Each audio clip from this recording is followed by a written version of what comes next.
पश्चिम बंगाल में रामनवमी के जुलूस पर एक बार फिर हमला किया गया। इस बार मुर्शिदाबाद के रेजी नगर में ये हमला हुआ, जहां रामनवमी की जुलूस जब एक मस्जिद के बगल से गुजर रही थी तो ये आरोप लगाया जा रहा है कि उस रैली पर जमकर पथराव किया गया। आसपास के कुछ घरों के छत से कुछ लोग जमकर पत्थरबाजी किया, जिसके बाद रामनवमी के जुलूस में शामिल लोगों के साथ उपद्रवियों का सामना होता है और उसके बाद मारपीट की स्थिति बनती है, आगजनी की घटना होती है, बम फेंके जाते हैं, जिसमें एक महिला को गंभीर रूप से घायल किया गया था और उन्हें मुर्शिदाबाद अस्पताल में भर्ती करवाया गया। लेकिन सवाल ये उठाया जा रहा है कि पिछले साल जब रामनवमी के रैली पर इसी तरीके से हमला किया गया था हावड़ा में, उसके बाद एक साल बाद यानी रामनवमी के दिन इस बार हावड़ा में शांतिपूर्ण तरीके से ये रैली निकली थी, जिसे पुलिस गार्ड करके ले जा रही थी। लेकिन रेजी नगर में भी इस रैली को अनुमति दिया गया था पुलिस के तरफ से और पुलिस बाकायदा इसे गार्ड करके ले जा रही थी, लेकिन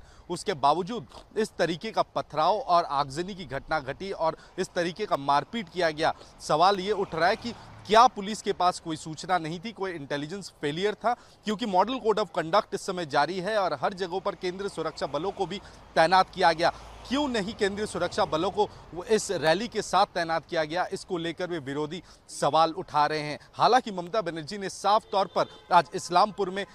ये कह दिया कि इस पूरे मामले के पीछे बीजेपी का हाथ है और ये प्लान के तहत इसे अंजाम दिया गया है। और उन्होंने नाम ना लेते हुए भी इलेक्शन कमीशन पर निशाना साधते हुए कहा कि स्थिति बिगड़े शायद इसी वजह से कुछ दिन पहले यानी पिछले हफ्ते डीआईजी मुर्शिदाबाद रेंज को ट्रांसफ़र किया गया था ताकि कानून व्यवस्था बिगड़ जाए। यानी कि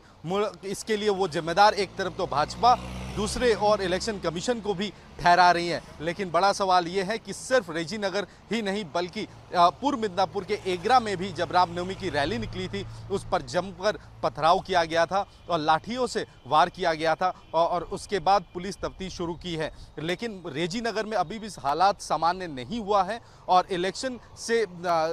रिलेटेड जो भी काम है वो इस समय बंद रखा गया है, क्योंकि सुरक्षा व्यवस्था और कानून व्यवस्था को वहाँ पर स्थापना करना सबसे बड़ी प्राथमिकता है इस समय प्रशासन के लिए। लेकिन अभी तक कुछ लोगों को हिरासत में ज़रूर लिया गया है, लेकिन फिर से सवाल यही उठ रहा है कि क्या ये जो घटना घटी क्या इसे रोका नहीं जा सकता था? अभी उस इलाके में भारी तैनाती की गई है सेंट्रल फोर्सेस की और पुलिस फोर्सेस की, लेकिन अभी भी तनाव कहीं ना कहीं बना हुआ है और इलेक्शन से रिलेटेड जो भी काम है वो इस समय बंद रखा गया है, क्योंकि सुरक्षा व्यवस्था और कानून व्यवस्था को वहाँ पर स्थापना करना सबसे बड़ी प्राथमिकता है इस समय प्रशासन के लिए।